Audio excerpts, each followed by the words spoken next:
আসসালামু আলাইকুম রহমতুল্লাহ।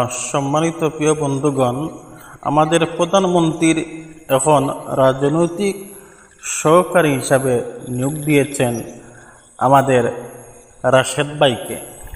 সম্মানিত প্রিয় বন্ধুগণ, কি বলবো আর, দেখেন, এটা রাজনৈতিক সহকারী হিসাবে নিয়োগ দিছেন না ওনার ছেলে হিসাবে নিয়োগ দিছেন?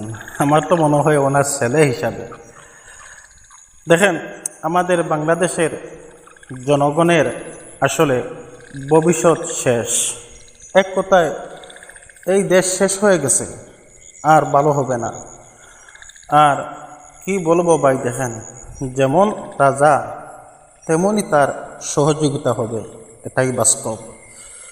রাশেদ খান কি এমন কোনো বড় নেতা বা এমন কোনো দলের কিচ্ছু?